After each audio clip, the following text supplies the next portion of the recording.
450 नए पदों के सृजन की अनुमति दी गई है। अनुसूचित जातियों एवं अनुसूचित जनजातियों के समग्र विकास हेतु 2024-25 में SC/ST के अंतर्गत 27,674 करोड़ रुपए तथा THP के अंतर्गत 11,447 करोड़ रुपए, कुल 39,121 करोड़ रुपए आवंटित एवं व्यय किए जा रहे हैं। बजट 2024-25 में की गई घोषणाओं के अनुसार 22 नए आवासीय विद्यालय एवं 31 छात्रावास स्थापित किए गए हैं। विद्यार्थियों को बुनियादी सुविधाएं उपलब्ध कराने के लिए 47 छात्रावासों आवासीय विद्यालयों का निर्माण कार्य प्रारंभ किया गया है।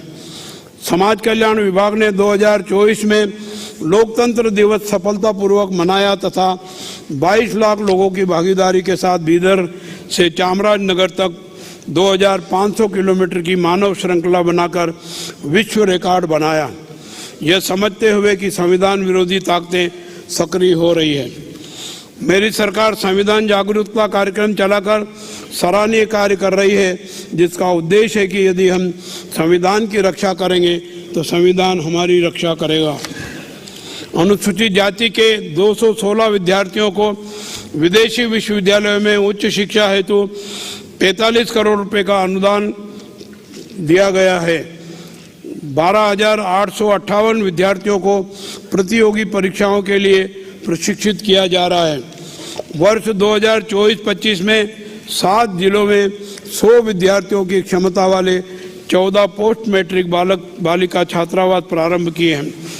अनुसूचित जनजाति कल्याण विभाग द्वारा कुल 403 आवासीय विद्यालय छात्रावासों का संधारण किया जा रहा है, जिनमें कुल 45,560 विद्यार्थी रह रहे हैं।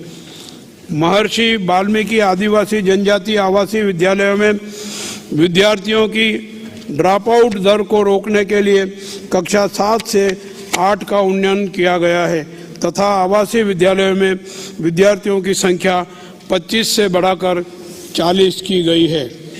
छात्रवृत्ति कार्यक्रम के अंतर्गत 221 करोड़ रुपए आवंटित किए गए हैं तथा प्री मैट्रिक एवं पोस्ट मैट्रिक के कुल 3,67,281 विद्यार्थियों को छात्रवृत्ति प्रदान की गई है। विदेशी विश्वविद्यालयों में उच्च शिक्षा के अवसर प्रदान करने के लिए प्रबुद्ध योजना के अंतर्गत 10 करोड़ रुपए आवंटित किए गए हैं। इस योजना के अंतर्गत अनुसूचित जनजाति के 31 विद्यार्थी विदेशी विश्वविद्यालयों में उच्च शिक्षा प्राप्त कर रहे हैं। पिछड़ा वर्ग कल्याण विभाग ने बच्चों को गुणवत्तापूर्ण शिक्षा प्रदान करने के उद्देश्य से बजट घोषणा के अनुसार वर्ष 2024-25 में कल्याण कर्नाटक क्षेत्र सहित राज्य में 150 नए पोस्ट मैट्रिक छात्रावास शुरू किए हैं।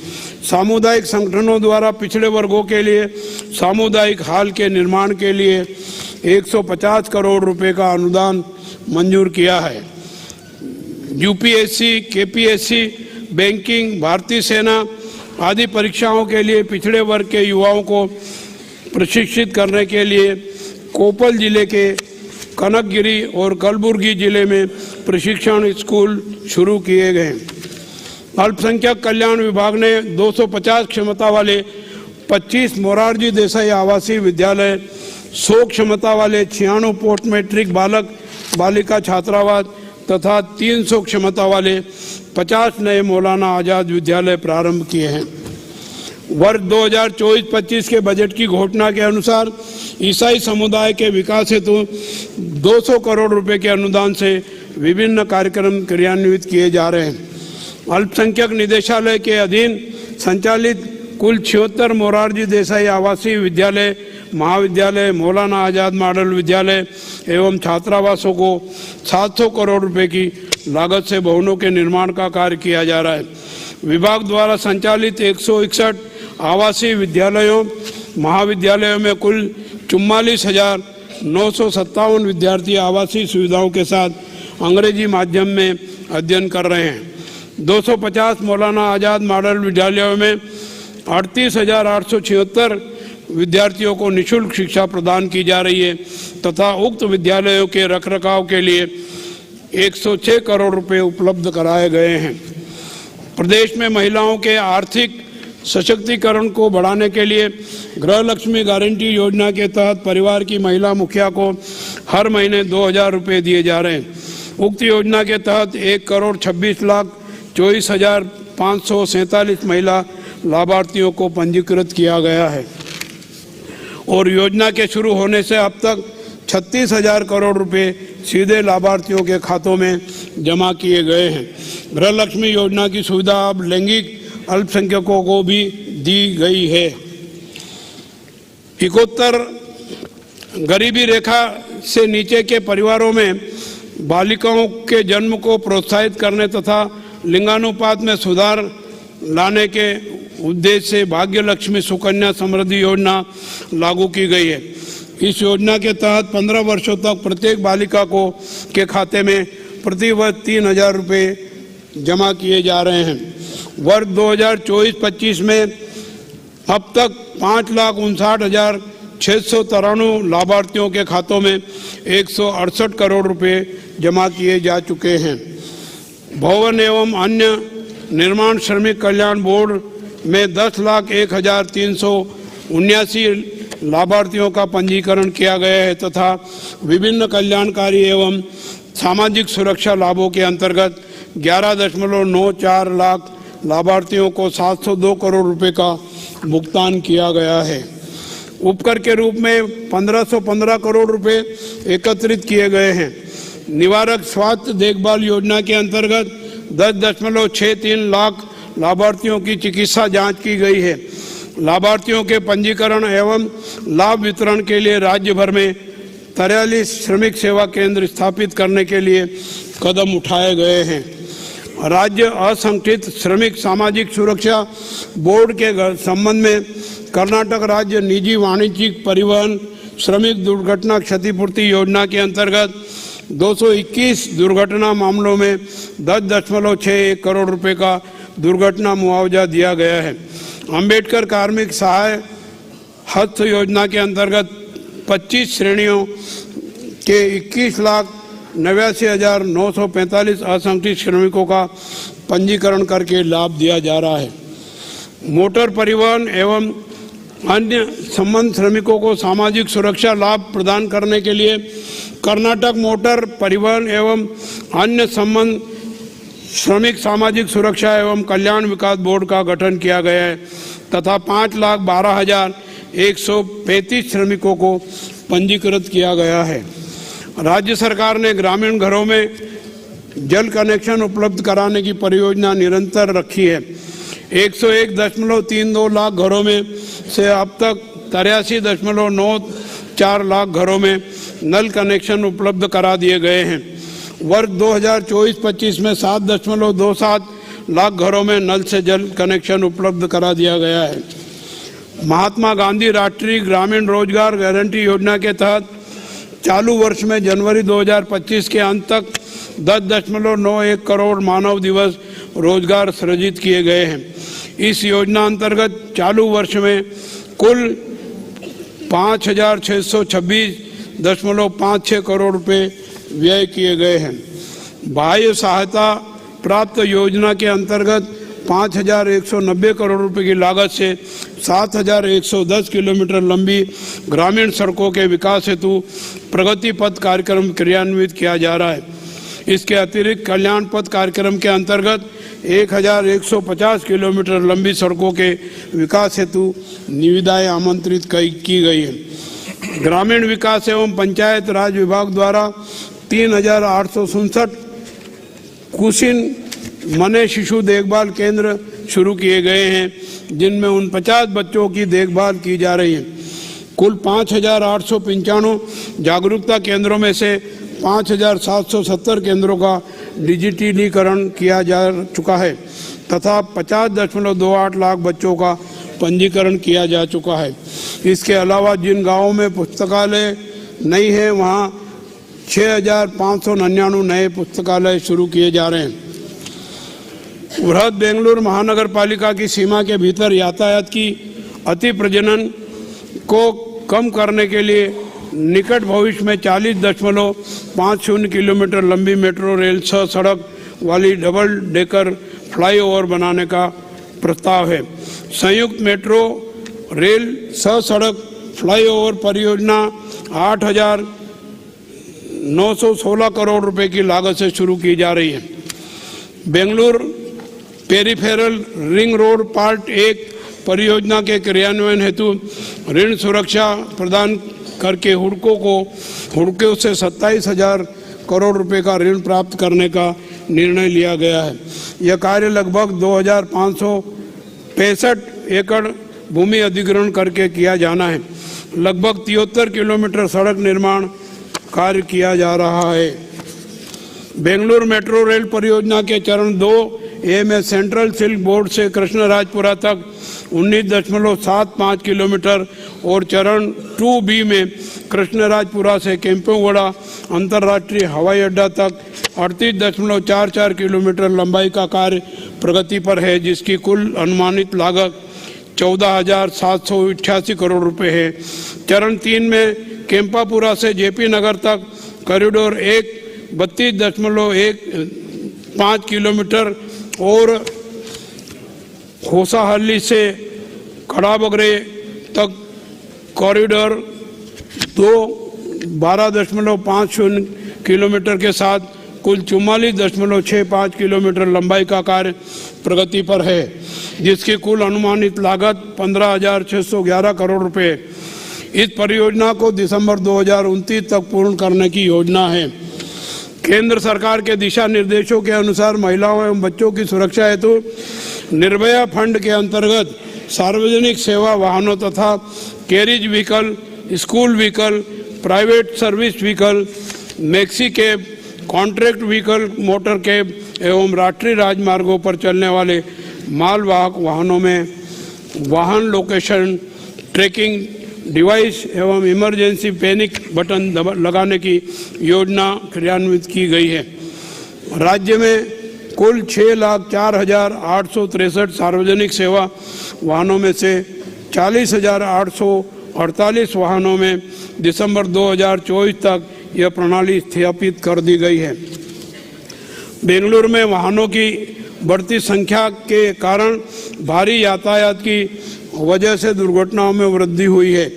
बेंगलुरु ट्रैफिक पुलिस सुचारू यातायात के लिए प्रौद्योगिकी अपनाने में सबसे आगे है।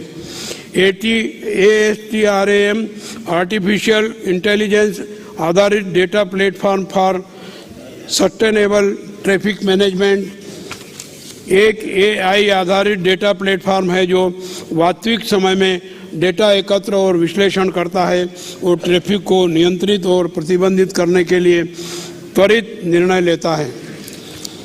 बेंगलुरु विकास प्राधिकरण ने शहर भर में 34 स्थानों पर आवासीय परिसरों का निर्माण करके लगभग 30,000 आवास इकाइयों को आवंटित करने का लक्ष्य रखा है। इनमें से अब तक 25 परियोजनाओं में कुल 14,909 फ्लैटों का निर्माण कार्य शुरू हुआ है और 10,615 फ्लैटों का निर्माण कार्य पूर्ण हो चुका है। महत्वाकांक्षी कावेरी परियोजना का 5वां चरण पूर्ण हो चुका है। BBMP में शामिल 110 गांवों के 50 लाख लोगों को 775 मिलियन लीटर अतिरिक्त कावेरी पेयजल की आपूर्ति की जा रही है। बेंगलुरु शहर और उसके उपनगरों की अतिरिक्त पेयजल आवश्यकताओं को पूरा करने के लिए 6 TMC पानी आवंटित किया गया है। चालू वर्ष में कार्यान्वित होने वाली परियोजना की अनुमानित लागत 6,939 करोड़ रुपए है, जिसके लिए DPR तैयार कर ली गई है। मेरी सरकार ने श्रमिक वर्ग के लोगों को गुणवत्तापूर्ण भोजन उपलब्ध कराने के लिए इंदिरा कैंटीन योजना को जारी रखा है। इंदिरा कैंटीन फेज 2 के अंतर्गत 186 कैंटीनों के निर्माण की स्वीकृति दी गई है तथा 156 कैंटीनों का निर्माण पूर्ण हो चुका है। ADB और अमृत द्वारा वित्त पोषित कर्नाटक एकीकृत शहरी जल प्रबंधन निवेश कार्यक्रम के अंतर्गत राज्य के 8 शहरी स्थानीय निकायों में 2,584 करोड़ रुपए की लागत से पेयजल आपूर्ति और जल निकासी कार्य कार्यान्वित किया जा रहा है। विश्व बैंक द्वारा सहायता प्राप्त कर्नाटक शहरी जल आपूर्ति आधुनिकीकरण परियोजना के अंतर्गत हुबली, धारवाड़, बेलगांव और कलबुर्गी नगर निगमों के अधिकार क्षेत्र के अंतर्गत आने वाले क्षेत्रों में निर्बाध जल आपूर्ति प्रदान करने के लिए 3,741 करोड़ रुपए की लागत से 5 वर्ष की अवधि के लिए एक परियोजना कार्यान्वित की जा रही है। उक्त परियोजना को जून 2025 तक क्रियान्वित करने का लक्ष्य है। मेरी सरकार ने शहरी और ग्रामीण क्षेत्रों में लोगों की अनियमित संपत्तियों के लिए ई खाता उपलब्ध कराने की एक बहुत लोकप्रिय योजना बनाई है और उसे लागू कर रही है। सबसे पहले कर्नाटक नगर निगम अधिनियम और कर्नाटक नगरपालिका अधिनियम में संशोधन करके शहरी और ग्रामीण क्षेत्रों में कई वर्षों से लंबित 30 लाख से अधिक अनियमित संपत्तियों के लिए ई खाता फॉर्म 3 भी उपलब्ध कराना शुरू किया है। आने वाले दिनों में इस सुविधा का विस्तार ग्रामीण क्षेत्रों में भी किया जाएगा। राजस्व विभाग किसानों की भूमि से संबंधित दस्तावेजों को सुरक्षित रखने के लिए भू सुरक्षा नामक गारंटी प्रदान कर रहा है। राजस्व विभाग में स्थायी प्रकृति और महत्वपूर्ण दस्तावेजों को स्कैन करके डिजिटाइज करके अनुक्रमित करके और सूचीबद्ध करके लोगों को आसानी से उपलब्ध कराया जाएगा। सॉफ्टवेयर में 9 करोड़ पृष्ठों को स्कैन करके अपलोड किया जा रहा है। राजस्व विभाग में दाखिल खारिज के संबंध में लोगों को अनावश्यक परेशानी से बचाने के लिए दाखिल खारिज की गारंटी दी गई है। पहले एक खाते को बदलने में औसतन 32 दिन लगते थे। प्रशासन की चुस्त दुरुस्त व्यवस्था के कारण अब 67% दाखिल खारिज कुछ ही घंटों में हो रहे हैं। शेष 33% दाखिल खारिज 9 से 13 दिनों में हो रहे हैं। राजस्व न्यायालय में हजारों मामले 5-10 वर्षों से लंबित थे। ऐसे लंबित मामलों के निपटारे के लिए चलाए गए अतिक्रमण के अभियान के कारण तहसीलदार न्यायालय में लंबित 10,744 मामलों में से 10,410 मामलों का निपटारा किया गया है। उप विभागीय अधिकारी न्यायालयों में लंबित 62,857 मामलों में से 37,217 मामलों का निपटारा किया गया है। सरकार के सत्ता में आने से पहले सर्वेक्षण एवं बंदोबस्त विभाग में 11 ई स्केच प्राप्त करने में औसतन 90 दिन लगते थे तथा जमीन पर सीमांकन के लिए 120 से 180 दिन लगते थे। प्रभावी प्रशासन के कारण 11 ई स्केच 90 दिनों के बजाय 30 दिनों में प्राप्त हो रहे हैं। सीमांकन के मामले 45 दिनों में हो रहे हैं। राज्य में नन्ना भूमि कार्यक्रम के माध्यम से दरखास्तों पौड़ी विशेष अभियान चलाया गया है। पिछले 5 वर्षों में 5,813 दरखास्त अनुदान भूमि का सीमांकन एवं उप विभाजन किया गया है, जबकि दिसंबर 2024 से नन्ना भूमि योजना के क्रियान्वयन के बाद से 4,850 से अधिक कृषक अनुदान भूमि का सीमांकन एवं उप विभाजन किया गया है। स्वामित्व योजना के अंतर्गत पहली बार राज्य के इतिहास में मापी न गई ग्रामीण आवासीय क्षेत्रों गांवों की संपत्तियों का ड्रोन के माध्यम से सर्वेक्षण कार्य किया जा रहा है। अब तक 3,880 गांवों को 10.05 लाख ड्राफ्ट पीआर कार्ड वितरित किए जा चुके हैं। क्षेत्रीय असंतुलन को समाप्त करने के लिए उद्देश्य से कल्याण कर्नाटक क्षेत्र के जिलों में को प्रतिवर्ष 5,000 करोड़ रुपए उपलब्ध कराए जाते हैं। प्रारंभिक शेष राशि सहित 1,470 करोड़ रुपए खर्च किए जा चुके हैं तथा दिसंबर 2024 तक 3,222 कार्य पूरे किए जा चुके हैं। शेष कार्य विभिन्न चरणों में प्रगति पर है। सरकार ने कलबुर्गी में ऐतिहासिक कैबिनेट बैठक आयोजित कर 11,770 करोड़ रुपए से अधिक की परियोजनाओं और कार्यों को मंजूरी दी। कल्याण कर्नाटक के रिक्त पदों पर भर्ती, पेयजल, शिक्षा, स्वास्थ्य सुधार, नए न्यायालय परिसर का निर्माण, पर्यटन विकास आदि क्षेत्रों को प्राथमिकता देकर क्षेत्र के समग्र विकास की ओर उन्मुख हो रहा है। सरकार ने कन्नड़ भाषा और संस्कृति के प्रचार प्रसार के लिए कई महत्वपूर्ण कदम उठाए हैं। कर्नाटक संभ्रम 50 के तहत 1 नवंबर 2024 को हेसराइतु कर्नाटक उसीरा गली कन्नड़ समारोह में 50 पुरुष और 50 महिला उपलब्धि हासिल करने वालों को स्वर्ण जयंती पुरस्कार से सम्मानित किया गया है। 27 जनवरी 2025 को विधानसौधा के परिसर में नाड़ देवी भुवनेश्वरी की कांस्य प्रतिमा का अनावरण किया गया। कर्नाटक में सभी कार्यालयों, दुकानों और वाणिज्यिक प्रतिष्ठानों की नाम पट्टिकाओं पर 60% कन्नड़ अनिवार्य करने के लिए कन्नड़ भाषा व्यापक विकास अधिनियम लागू किया गया है। मैसूर में सांस्कृतिक दृष्टिकोण चिंतन सम्मेलन महाराष्ट्र के सांगली जिले के जत तालुक के गुड्डापुर में गड़ीनाट सम्मेलन और रायचूर में गोकाक आंदोलन पूर्व व्यापी एवं भावी व्यापी दृष्टिकोण का सफलतापूर्वक आयोजन किया गया है।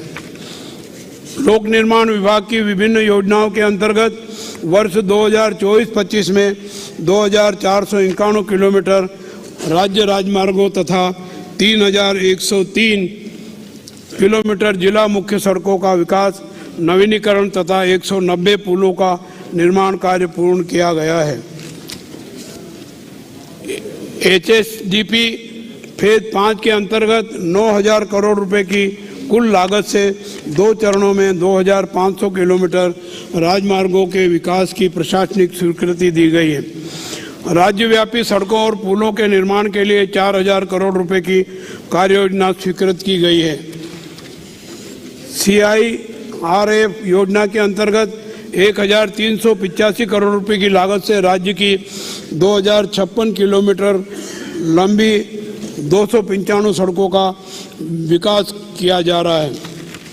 मेरी सरकार 1696 करोड़ रुपए की लागत से हाइब्रिड वार्षिकी मॉडल के अंतर्गत रायचूर के निकट कलमला जंक्शन से सिंधुनूर तक 78.45 किलोमीटर लंबे राज्य मार्ग को विकसित करने की प्रक्रिया में है।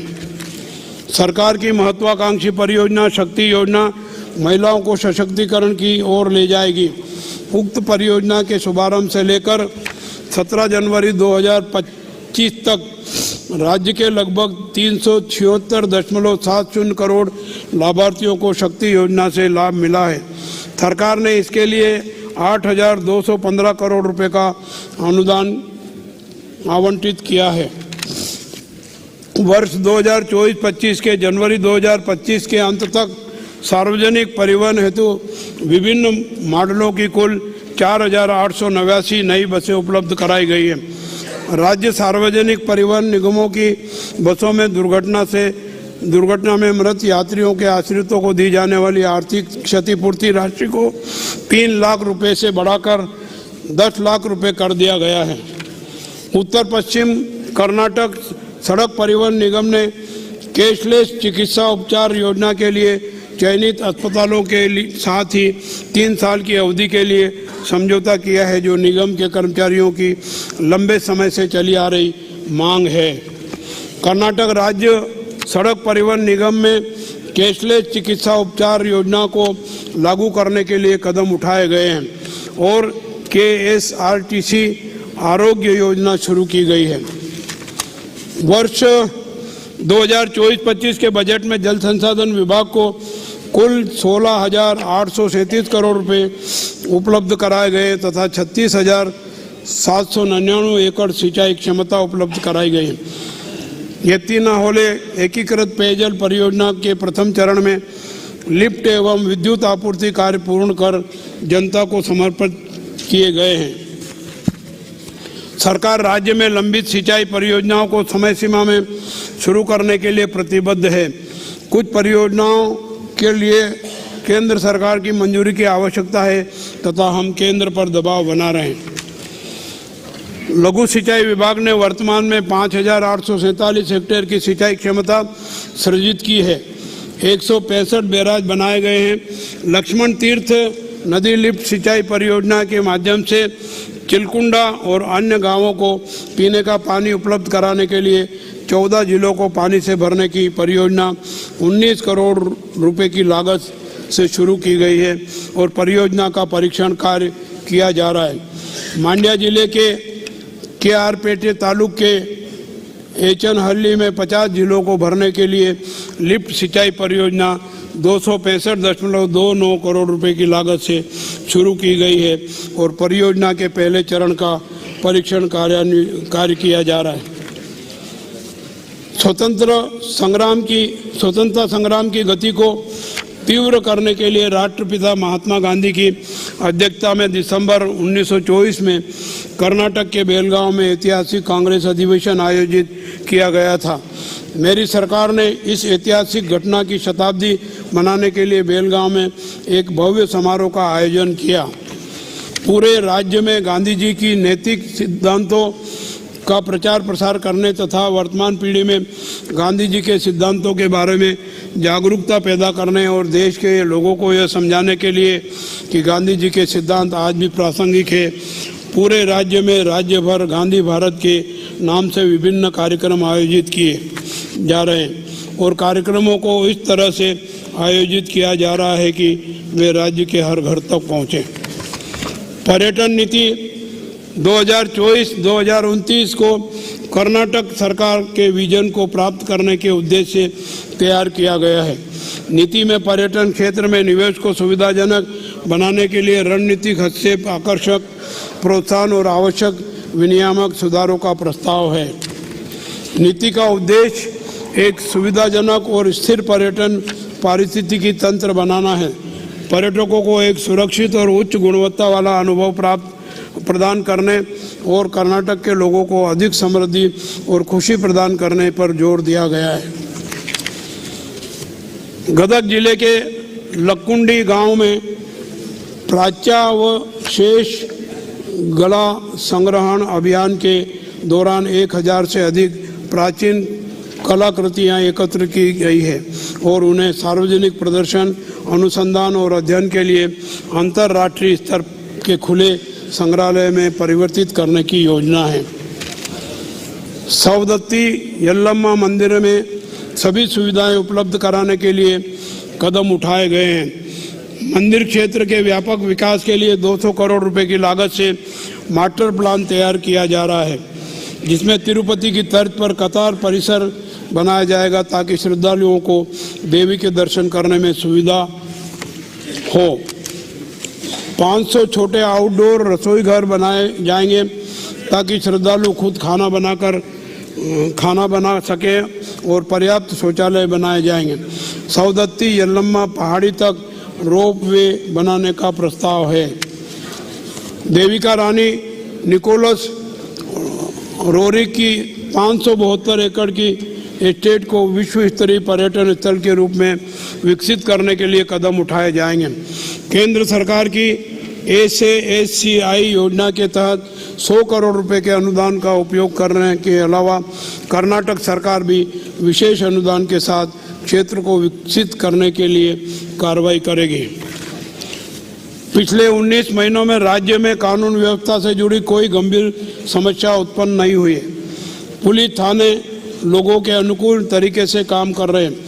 हाल के दिनों में पूरे देश में साइबर अपराध के मामले बढ़े हैं। राज्य पुलिस विभाग निरंतर जागरूकता लाने और अपराधियों की शीघ्र पहचान करने के लिए काम कर रहा है, इसलिए इन मामलों में भी कमी आ रही है। पुलिस विभाग को आवश्यक संसाधन उपलब्ध कराए जा रहे हैं। चालू वर्ष में 26 सुसज्जित पुलिस थाने तथा 2016 आवासीय भवन बनाने को प्राथमिकता दी गई है। परिवहन विभाग के सहयोग से ग्रामीण पत्रकारों को व्यावसायिक प्रयोजन हेतु जिला सीमा के अंतर्गत यात्रा करने हेतु बस पास वितरित करने की योजना क्रियान्वित की गई है। मेरी सरकार ने ये सभी उपलब्धियां अपने सीमित वित्तीय संसाधनों के आधार पर अर्जित की है। सरकार ने 7वें वेतन आयोग की सिफारिशों को लागू किया है। मेरी सरकार राज्य के सामाजिक, आर्थिक और सांस्कृतिक सहित समग्र विकास के लिए अनेक कार्यक्रम बना रही है और उन्हें क्रियान्वित कर रही है। संविधान की आकांक्षाओं के अनुरूप जन कल्याण को अपना मुख्य उद्देश्य मानकर चल रही है। सबके लिए शांति, सबके लिए समृद्धि और संविधान की भावना है। हम इस भावना का निरंतर पालन कर रहे हैं। जय हिंद, जय कर्नाटक।